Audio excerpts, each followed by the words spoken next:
Well, we've got Kimi Antonelli death threats and a new F2 champion with no F1 backing. Welcome to This Week in Racing, our weekly roundup of the top racing headlines you don't want to miss. Today, Logan, Claudia, and I are going to talk about those headlines and more. But first, let's talk about McLaren blowing the Drivers' Championship. Oh my God. Qatar was a crazy weekend. McLaren decided to do the opposite of everybody else to both of their drivers, not just one, and basically lost the opportunity to win and keep the championship lead on the driver's side, which I think astonished a lot of viewers and even the F1 commentary team. How do we think they're going to prepare for Abu Dhabi? Are they still going to go into this with like the same, treat everybody equally and, we're just all going to roll with the punches vibe, or what's happening at McLaren? They have lost the plot. Qatar was brutal to watch. I mean, we've talked about it before, how Oscar really does not show too much emotion ever. And he was distraught at the end of it. He said himself, he has no words. I don't know if you guys saw that video of Zach Brown coming into the media pen, giving him this huge dad hug. And it was just I cringed a little when I saw it. I was like, that is the last thing that Oscar is wanting. You are the enemy right now. It just sucks because I feel like obviously we've talked about how Oscar's had a pretty rough last couple of races and the championship was slipping through his fingers, and then it was all working out for him and he did everything right, but the people to fail him were his team, which sucks. Yeah. I know. It didn't make any sense. It was 57 laps. On the literal 7th lap, the minimum you needed to hit the tire limit, they had the safety car and then they just did nothing with it. And everyone else did it. And they said it was up to optionality? Is that what they were saying? Flexibility? Why? Flexibility. For what? Isn't getting rid of one pit stop giving you more flexibility? Yeah, isn't that what you budget for, is the safety car and pitting under a safety car, not waiting for a second one? Why? Yeah, it was weird. It was also interesting how basically the McLaren team took no questions right at the end of the race and just had to go and get their ducks in a row and internally align because what the hell is that? I don't know, just really feel for Oscar on this one, especially obviously Lando too, but well, we're heading into Abu Dhabi, which will be interesting. It's been a long time since we've had, such a big fight for the championship. Obviously there was the traumatic 2021, which we will not discuss, but to have 3 drivers able to win the championship in the last race is pretty crazy.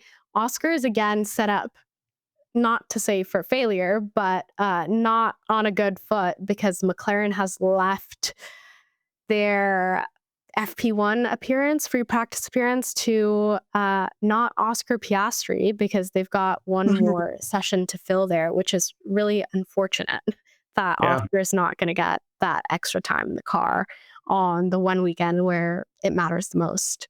Yeah, that's crazy work. I mean, I feel like Abu Dhabi is a time when we see a lot of teams kind of squeezing in their last rookie tests and stuff like that. But I just feel under these circumstances, that's another huge mistake that they should have counted for. I mean, coming out of the summer break, they knew that it was getting closer. I mean, I think Azerbaijan was kind of a big turning point in the Drivers' Championship with Lando and Oscar. And so maybe account for that and make sure that it's not going to be in the race weekend when they need as much time on track as possible. They should have known, though. Oscar was, forecasted to win this championship before the summer break. So, why not make those plans and arrangements ahead of time? Okay. I think, if anything, it just shows that McLaren is obviously has the fastest car now, but they're still a rookie team and how they're just maybe unprepared to deal with success. Yeah, McLaren doesn't know how to lead. Last week, we asked you guys what the biggest news out of the Las Vegas Grand Prix was, and everybody said the double McLaren disqualification, which was indeed a shock. This week, we would like to ask you who you think is now going to win the championship. Will it be Lando, Max, or Oscar? And while you're there, make sure to subscribe for more content like this. Speaking of changes to the championship, there was a crazy situation towards the end of the Qatar race where Kimi was passed by Lando because he made a little mistake. And that was a really big drama that came out of the weekend. GP went on the radio to say, it's almost like Kimi just let Lando through, which obviously is a crazy thing to say, but also air from F1's side, especially when it has championship battle implications. Really sad stuff to see. I know. Kimi's a young kid. I mean, yes, he's driving a Mercedes and he's competing in Formula One, but at the end of the day, he's just a kid. And all of these comments are terrible to hear. I mean, he has just been under attack. People think that he did it on purpose, that he's on Lando's side, that he was trying to sabotage Red Bull.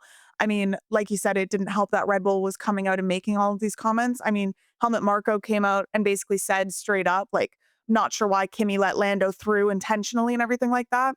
And so Kimi has just been getting so many death threats to the point where he went dark on socials and changed his profile pic to just a black screen. And I don't know. I can't even imagine his mental state going into this final race weekend. And it's making me think of Nicholas Latifi from the 2021 season when he was getting so much hate after that whole incident with Lewis, Max, and then him, where he had to make a statement on Instagram as well.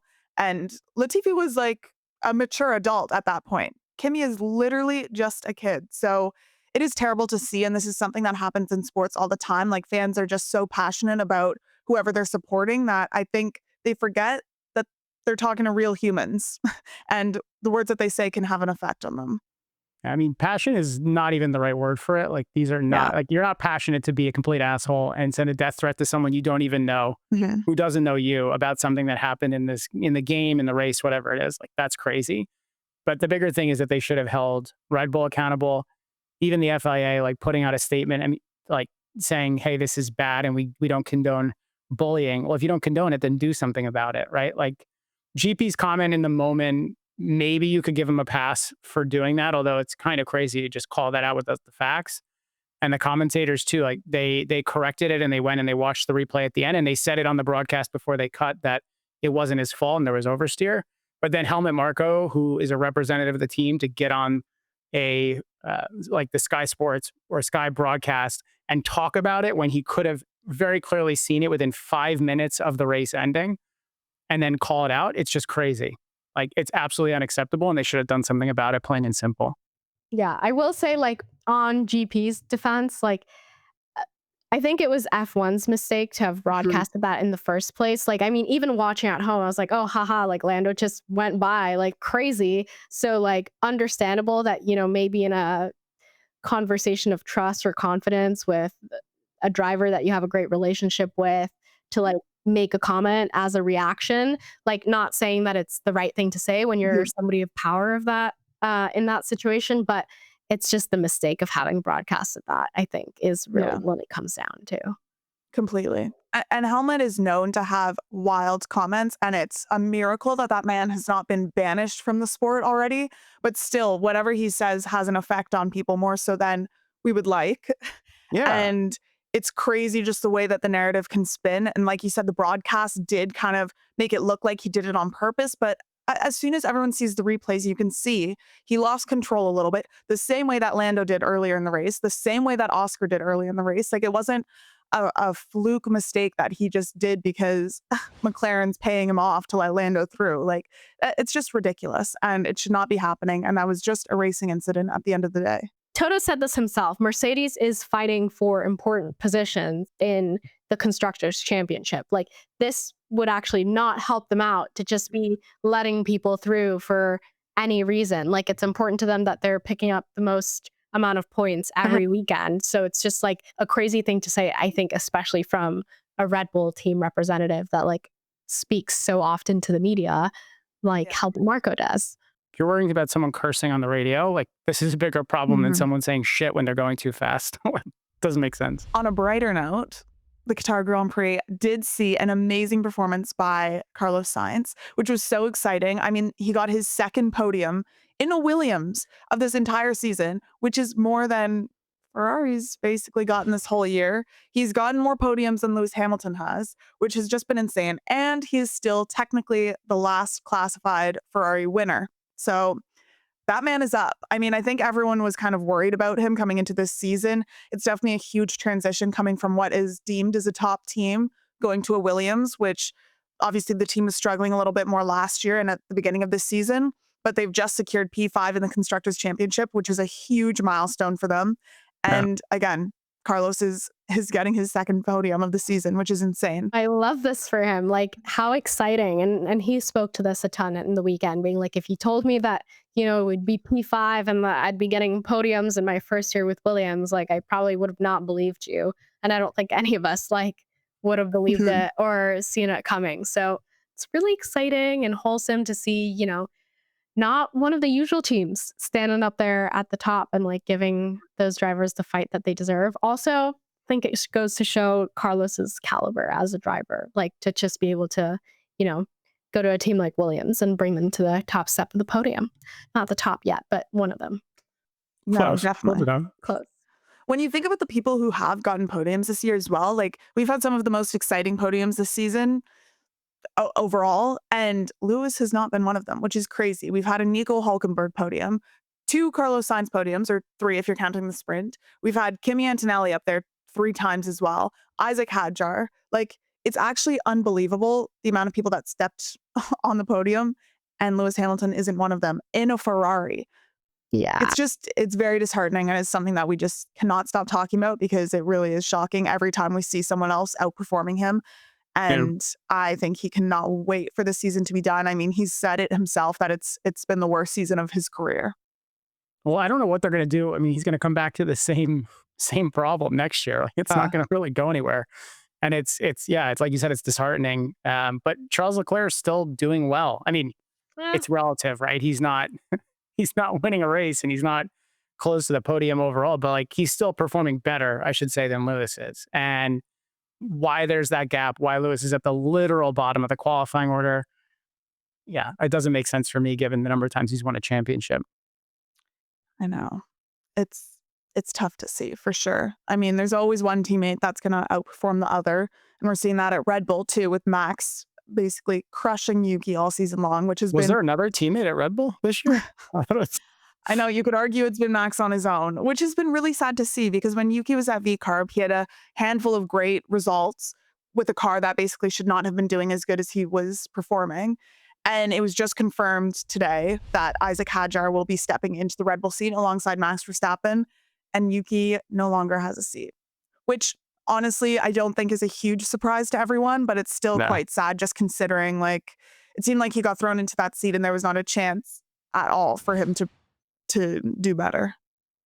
Yeah. I mean, he'll still be there as a reserve driver. But yeah, it's that second seat. I feel bad for Isack. I mean, it's obviously an opportunity for him and he's moving up, but that's the position you don't want to be as second fiddle to Max when he's doing so well. Like you said, podium up there every race. If it's not for some fluke issue, he's like doing incredibly well. And now he's going to actually have to contend with that car that no one can seem to grapple with year after year after year. Yeah, thoughts and prayers to Isack. Thoughts and prayers. I will say, I think I have high hopes for him just because like it's been a while since we've had a young driver, like, you know, somebody that just hasn't had to be in other teams for so long or like been in F1 for an extended amount of time to like come in with some fresh, you know, talent and energy and see what he can do. I feel like Yuki was just tortured for so long, like waiting for the seat. And like there was a lot of expectation around it. Checo was obviously, you know, in plenty of other teams and was in F1 for a long time. So I don't know, maybe Isack will have better luck. I hope so. Yeah. And also exciting news with this is that obviously Liam Lawson is staying at VCarb and then joining him is going to be Arvid Lindblad. So that's a new rookie who we can be excited to watch next year. And there's been a lot of like buzz around him. I think Red Bull's super excited to kind of have him in their driver pool. And I'm excited to see how he performs. Before we get into our final story, let's run through a couple honorable mentions. First up, the Brits are the SailGP champions. Great Britain beat out the Black Foils and the 3-time champions, the Flying Roos, in the final race of the season in Abu Dhabi. If you want to learn more about SailGP, become a channel member to support our work, and you'll get access to this week's exclusive story covering some of the favorite highlights from this SailGP season. In F1, Christian Horner will not be joining Aston Martin. Lawrence Stroll made that very clear to the team when he was announcing Adrian Newey's promotion to team principal. But if there's anything the F1 season has taught us, it's that you should never count Christian out. He seems to have a million lives. And speaking of Aston Martin, mark your calendars because the team has already announced their 2026 car reveal.